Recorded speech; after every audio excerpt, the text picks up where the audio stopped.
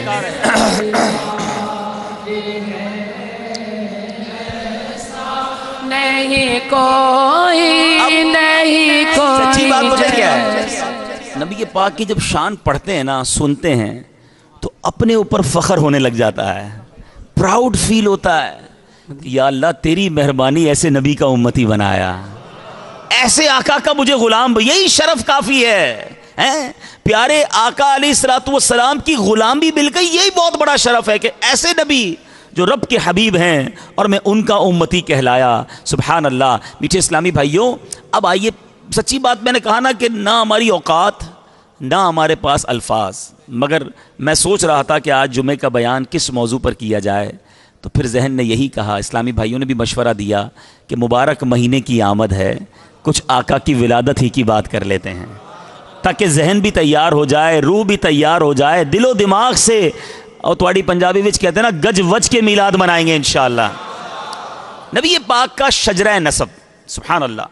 پیارے آقا علیہ الصلوۃ والسلام کا شجرہ نسب والد ماجد کی طرف سے یہ ہے، حضرت محمد صلی اللہ تعالی علیہ وسلم بن عبداللہ بن عبد المطلب بن ہاشم بن عبد مناف بن قصا بن کلاب بن مرہ بن قاب بن لوی بن غالب بن فہر بن مالک بن نذر بن کنانا بن خزیمہ بن مدرقہ بن الیاس بن مدر بن نزار بن معاد اور بن عدنان. یہ بخاری شریف میں یہاں تک آپ کا شجرہ لکھا. اور والدہ ماجدہ کی طرف سے نبی پاک علیہ الصلوۃ والسلام کا شجرہ کیا ہے؟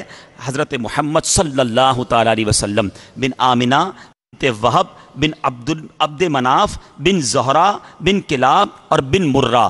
یعنی نبی پاک علیہ الصلوۃ والسلام کے والدین کا، دونوں کا جو شجرہ ہے وہ کلاب بن مرہ پر جا کر مل جاتا ہے. آگے چل کر دونوں سلسلے ہو جاتے ہیں، عدنان تک آپ کا نسب نامہ صحیح سندوں کے ساتھ سبحان اللہ علماء نے لکھا. اے میرے میٹھے اسلامی بھائیوں، اور بعض مورخین کا یہ اتفاق ہے کہ عدنان جو ہیں وہ حضرت اسماعیل علیہ الصلوۃ والسلام کی اولاد میں سے ہیں. اور سبحان اللہ، حضرت اسماعیل ذبیح اللہ، حضرت ابراہیم خلیل اللہ علی نبینا علیہ الصلوۃ والسلام کی مبارک اولاد ہیں، آپ کے فرزند ارجمند ہیں. سبحان اللہ. نبی پاک علیہ الصلوۃ والسلام کا نسب اللہ تبارک و تعالیٰ نے ہر معاملے میں میرے آقا کو عرفہ و اعلیٰ بنایا. میرے آقا اعلیٰ حضرت جبھی تو لکھتے ہیں سب سے اولا و اعلیٰ، سب سے بالا و اعلیٰ، اپنے مولا کا پیارا، دونوں عالم کا دولا.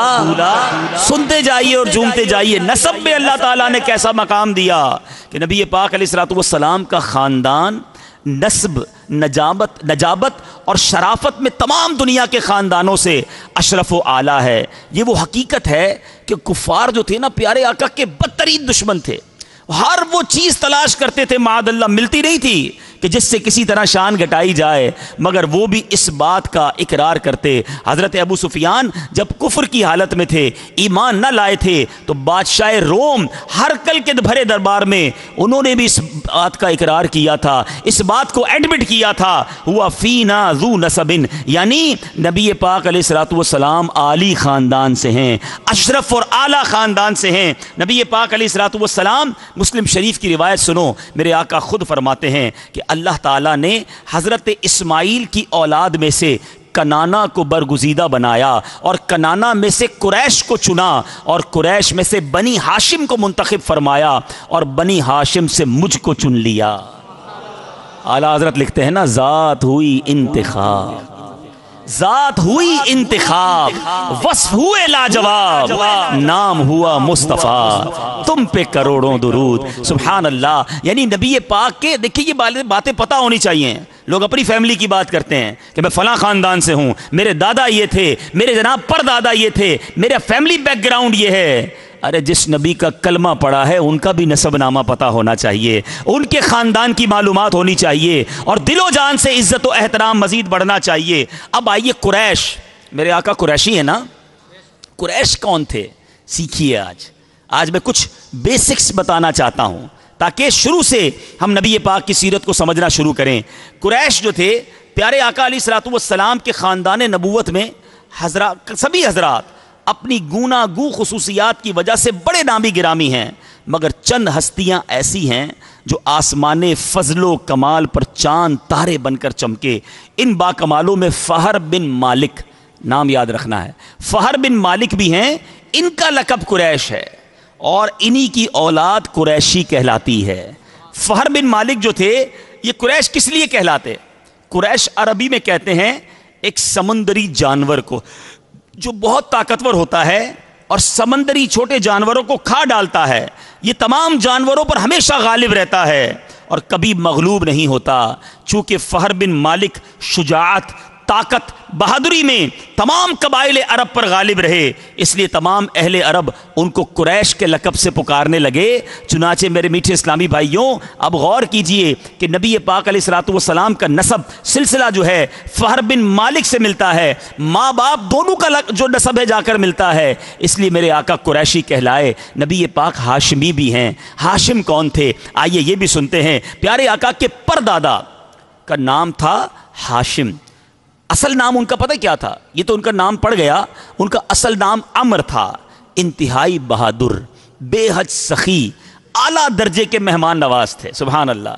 پنجاب کے لوگ بڑی مہمان نوازی کرتے ہیں. سنو، میرے آقا کے پردادا بھی بڑے مہمان نواز تھے.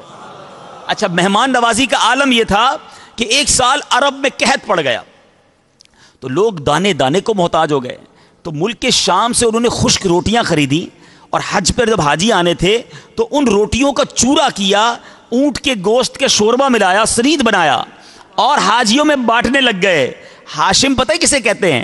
روٹیوں کا چورا کرنے والے کو ہاشم کہتے ہیں، اس لیے ان کا نام ہاشم پڑ گیا. تو اب سمجھ آ گئی بھائی. فہر بن مالک قریش تھے اور عمر جو تھے پیارے آقا کے پردادا، ان کا لقب پڑا ہاشم. اور میرے آقا قریشی بھی کہلائے، ہاشمی بھی کہلائے.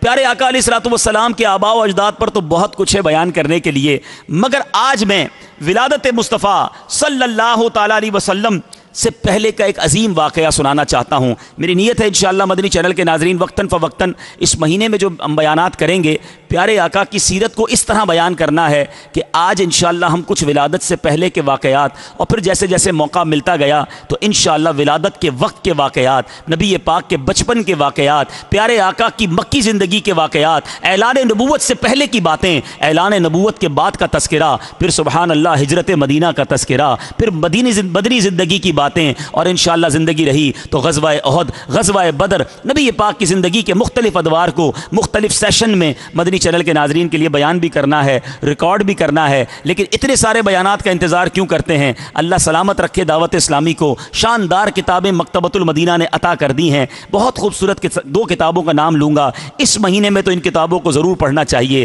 تاکہ جس نبی کا میلاد منا رہے ہیں ان کی باتیں تو پتہ ہوں، ان کا انداز تو پتہ ہو، ان کی زندگی کے بارے میں معلومات تو ہو. تو ایک کتاب کا نام ہے سیرت رسول عربی اور دوسری کتاب ہے سیرت مصطفیٰ صلی اللہ تعالیٰ علیہ وسلم. یہ دونوں کتابیں آپ کو مکتبۃ المدینہ سے مل جائیں گی. اچھا، دعوت اسلامی کا کمال دیکھیں، پیسے تو کمانے نہیں ہیں. اگر آپ نے خریدنا نہیں ہے تو نہ خریدیں، انٹرنیٹ سے فری میں ڈاؤن لوڈ کر لیں. دعوت اسلامی .net پر یہ دونوں کتابیں موجود ہیں. پڑھیے تو صحیح، نبی پاک سے محبت میں اضافہ ہوگا، مزید عشق رسول بڑھے گا. تو ایک واقعہ جو ہمارے ایمان کو بھی جلا بخشتا ہے، ہمارے عقیدے کو بھی تقویت دیتا ہے، نبی پاک کی شان بھی بیان کرتا ہے. اور یہ واقعہ قرآنی واقعہ ہے. اور یہ واقعہ کون سا واقعہ ہے؟ جس کو ہم سورہ فیل میں پڑھتے ہیں، سنتے ہیں، ہاتھی والا واقعہ. یہ واقعہ کیا تھا میرے میٹھے اسلامی بھائیوں؟ نبی پاک کی پیدائش سے 55 دن پہلے، کتنے دن پہلے؟ ریپیٹ کریں گے، کتنے دن پہلے؟ 55 دن پہلے یمن کا بادشاہ ابرہا، اس نے جناب پلان کیا کہ ہاتھیوں کا لشکر لے کر جاؤں گا اور کعبے کو ڈھا دینا ہے. نہ کعبہ رہے گا، نہ مسلمان اس کا طواف کرنے جائیں گے، نہ حج کریں گے. اب اس نے لشکر تیار کیا، بڑے بڑے ہاتھی، اور جس ہاتھی پر وہ خود بیٹھا تھا وہ ہاتھی، اس کا نام تھا محمود، بڑا بڑا ہاتھی تھا.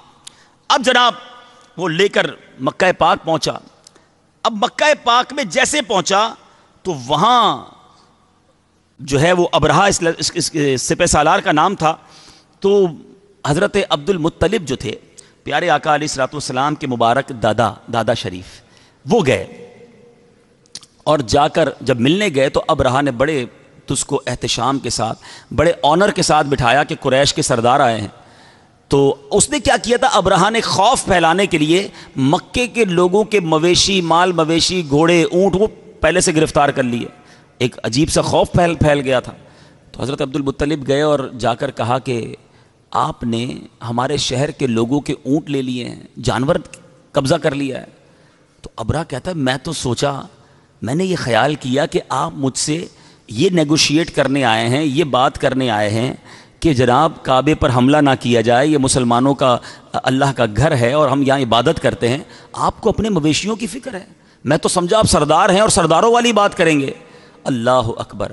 حضرت عبد المطلب نے اس دن جو تاریخی الفاظ کہے، دلوں پہ نقش کرنے کے قابل ہیں. اللہ اکبر. وہ کیا کہتے ہیں؟ وہ کہتے ہیں مجھے اپنے اونٹوں سے مطلب ہے، کعبہ میرا گھر نہیں ہے، کعبہ جس کا گھر ہے اسی نے اس کی حفاظت کرنی ہے.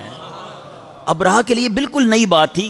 یعنی ہو سکتا ہے وہ یہ سمجھ رہا ہو کہ سرنڈر کر رہے ہیں، ڈر رہے ہیں، کہ ٹھیک ہے اس نے اعلان کیا ان کو سارے مویشی دے دو.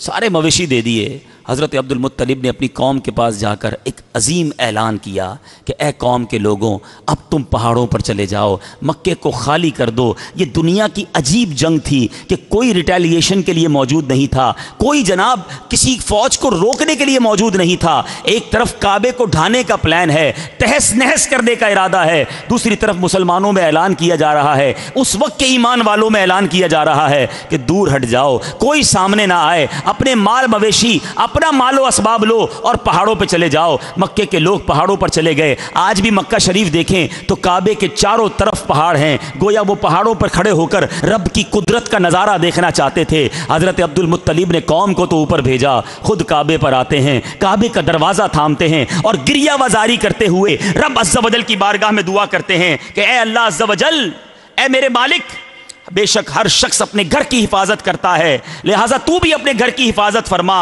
اور ان بے ایمانوں کے مقابلے میں اپنے کلمہ پڑھنے والوں، اپنے اطاعت شعاروں کی مدد فرما. عبد المطلب نے بھی دعا مانگی، خود بھی پہاڑ پر چلے گئے. اللہ اکبر. اب ہاتھی کا لشکر تیار ہے حملہ کرنے کے لیے. دنیا کا دستور ہے میزائل کا مقابلہ میزائل سے کیا جاتا ہے، نیوی کا مقابلہ، پانی کے جہازوں کا مقابلہ پانی کے جہازوں سے کیا جاتا ہے. بری فوج ہو تو مقابلے میں بری فوج آتی ہے. اللہ اکبر. میرے رب نے اپنی قدرت کا وہ نظارہ دکھایا، ایک طرف ہاتھی ہیں، دوسری طرف ابابیل بھیجے جا رہے ہیں. کوئی بڑا ہتھیار نہیں تھا، چھوٹا سا پرندہ بھیجا گیا. اللہ اکبر.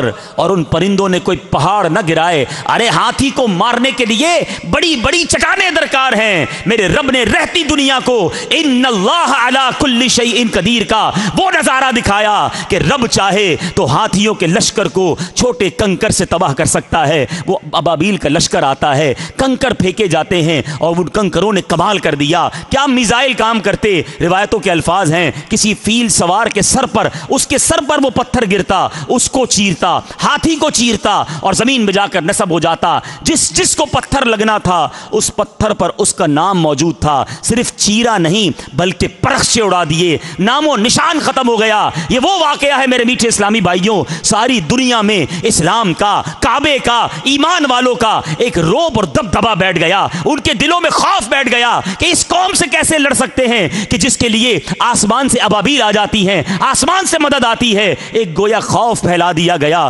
اللہ اکبر. علماء کہتے ہیں یہ میرے آقا کی آمد سے صرف 55 دن پہلے کا واقعہ ہے. ساری دنیا کو بتانا تھا کہ کسی کی آمد ہونے والی ہے، کسی کی جلوہ گری ہونے والی ہے. دنیا کا دستور ہے صبح ہونے سے پہلے تھوڑا سا اجالا پھیلتا ہے، تارے چلے جاتے ہیں، پتہ چلتا ہے صبح آنے والی ہے. کسی بھی بڑے اعلان سے پہلے کوئی پریپریشن ہوتی ہے. اللہ اکبر. اس دنیا میں نبی پاک کے آنے سے پہلے اصحاب فیل کا واقعہ سارے عالم کے لیے ایک اعلان تھا کہ سن لو، آئی نئی حکومت، سکہ نیا چلے گا، عالم نے رنگ بدلا، صبح شب ولادت.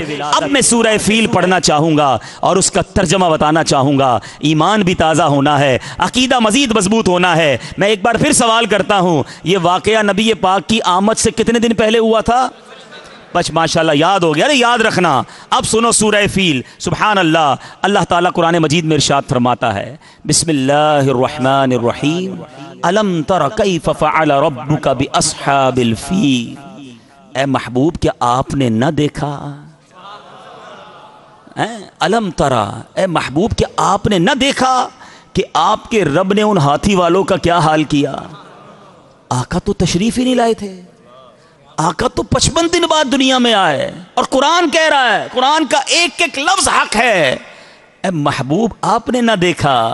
تو اب پتہ کیا چل رہا ہے کہ الحمدللہ جو ہمارا عقیدہ ہے وہی ہے اول، وہی ہے آخر، وہی ہے ظاہر، وہی ہے باطن، اسی کے جلوے، اسی سے ملنے، اسی سے اس کی طرف گئے تھے. نبی پاک کی وہ حدیث یاد کرو کہ میرے آقا فرماتے جس کا مضمون ہے میں اس وقت بھی نبی تھا کہ جب آدم علیہ الصلوۃ والسلام پانی اور مٹی کے درمیان تھے. اللہ اکبر، میرے رب نے اپنے نور سے اپنے نبی کا، اپنے حبیب کا نور پیدا کیا. تو میرے آقا کی شان وہ ہے. قرآن کہتا ہے، اب ذرا آگے الفاظ سنیے گا، رب فرماتا ہے الم یجعل کیدہم فی تضلیل، کیا ان کے داؤ کو تباہی میں نہ ڈالا. وارسل علیہم طیرا ابابیل، اور ان پر پرندوں کی ٹکڑیاں بھیجی، ٹولیاں بھیجی. ترمیہم بحجارۃ من سجیل، اور کیا کیا ہوا کہ انہیں کنکر کے پتھروں سے مارے ہیں. اس کنکر نے حال کیا کیا، فجعلہم کعصف مأکول، انہیں چبائے ہوئے بھس جیسا بنا ڈالا. اللہ اکبر، یہ میرے رب کی شان وہ نظارہ تھا. اور یہ ایک واقعہ نہ ہوا میرے میٹھے اسلامی بھائیوں، نبی پاک علیہ الصلوۃ والسلام کی تشریف آوری سے پہلے اصحاب فیل کا واقعہ. ناگہاں باران رحمت سے سرزمین عرب سرسبز و شاداب ہو گئی، برسوں کی خشک سالی دفع ہو کر پورے ملک میں خوشحالی کا دورہ ہو گیا. بتوں کا منہ کے بل گر جانا، فارس کے مجوسیوں کی 1000 سال سے جلائی ہوئی آگ کا ایک لمحے میں بجھ جانا، کسرا کے محل کا زلزلہ اور اس کے 14 کنگروں کا منہدم ہو جانا، ہمدان اور قم کے درمیان 6 میل لمبے 6 میل چوڑے بحر ساوا کا یکایک بالکل خشک ہو جانا، شام اور کوفہ کے درمیان وادی سماوا کی خشک ندی کا اچانک جاری ہو جانا، پیارے آقا کی والدہ ماجدہ کے بدن سے ایسے نور کا نکلنا جس سے بصرا کے محل روشن ہو گئے. یہ سب واقعات کسی سلسلے کی کڑی ہیں، کسی آمد کی نوید سنائی جا رہی ہے. نبی پاک علیہ الصلوۃ والسلام سے کی آمد سے پہلے یہ مبشرات بن کر عالم کائنات کو یہ خوشخبری دینے لگے کہ مبارک ہو وہ شاہ پردے سے باہر آنے والا. شاہ پردے سے باہر آنے والا ہے. مبارک ہو وہ شاہ پردے سے باہر آنے والا ہے. گدائی کو زمانہ جس کے در پر آنے والا ہے. مرحبا یا مصطفیٰ، مرحبا یا مصطفیٰ، مرحبا یا مصطفیٰ، مرحبا یا مصطفیٰ. اب انشاءاللہ تیار ہے نا میلاد بنانے کے لیے؟ آقا کی آمد کا جشن انشاءاللہ دھوم دھام سے منائیں گے. جب تلک یہ چاند تارے جھلملاتے جائیں گے، تب تلک جشن ولادت ہم مناتے جائیں گے. تم بھی کر کے یا حبیب اللہ سرکار کی آمد. مرحبا مرحبا مرحبا مرحبا مرحبا مرحبا.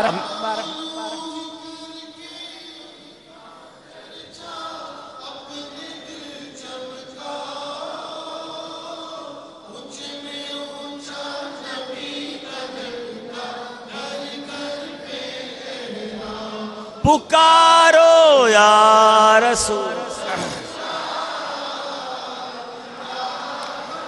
اب میٹھے میٹھے اسلامی بھائیوں، انشاءاللہ میلاد منانا ہے.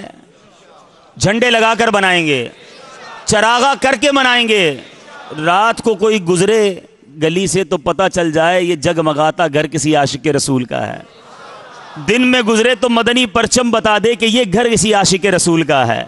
لیکن جھنڈے بھی لگانا ہے، لائٹیں بھی لگانا ہے. اللہ سلامت رکھے میرے شیخ طریقت امیر اہل سنت عاشق میلاد کو. ساری دنیا کو میلاد منانے کا نیا جذبہ بھی دیا، اور میلاد منانا کیسے اس کا طریقہ بھی دیا.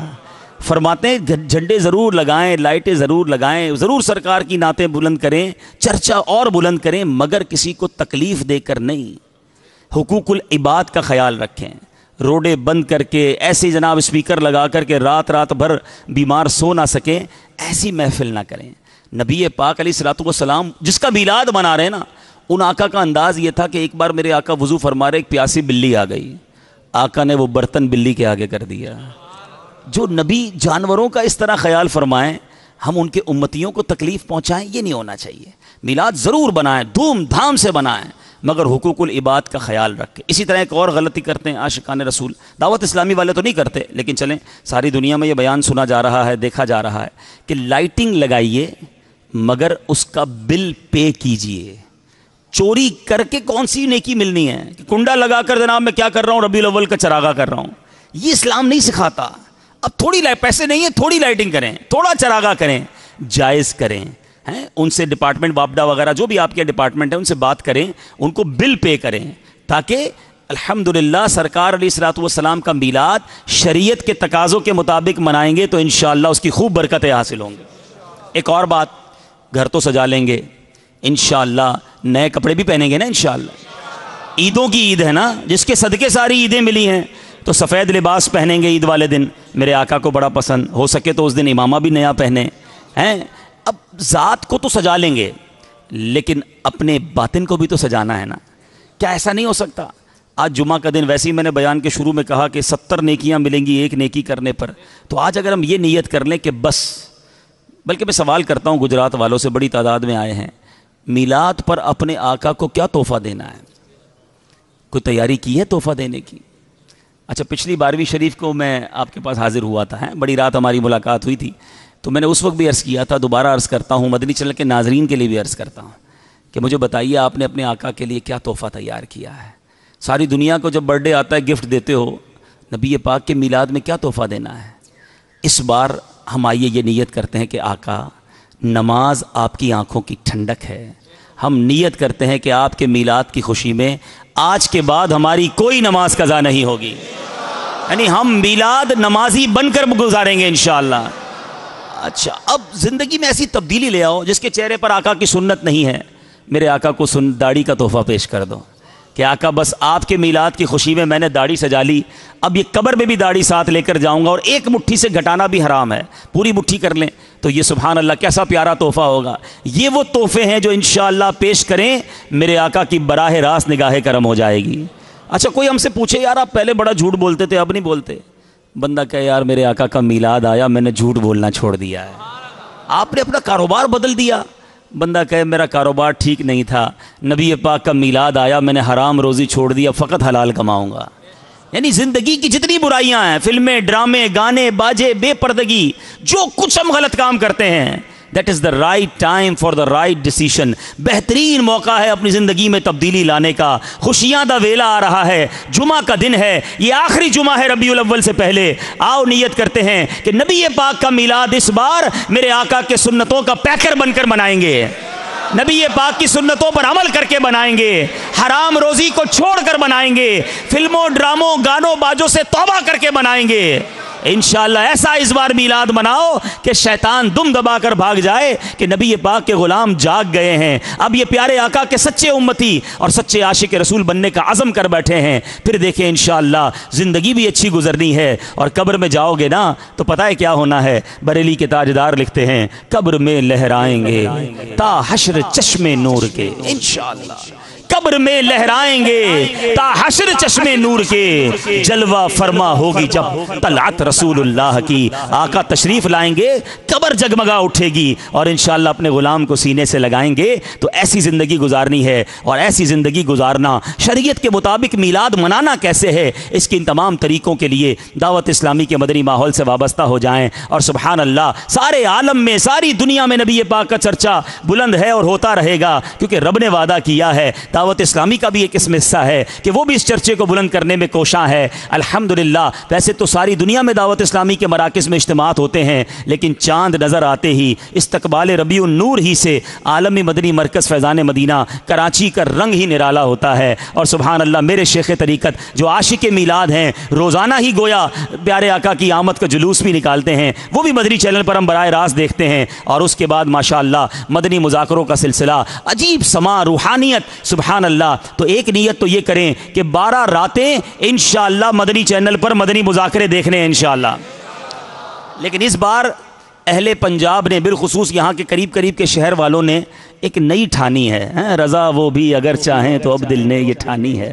ماشاءاللہ یہ ہے کہ میں پرسوں فیصل آباد سردار آباد میں تھا، تو وہاں سے 23 تاریخ کو انشاءاللہ اتاری طیارہ، یعنی پورا جہاز بک کر کے تاجران اسلامی بھائی 2 دن کے لیے عالمی مدنی مرکز فیضان مدینہ آ رہے ہیں۔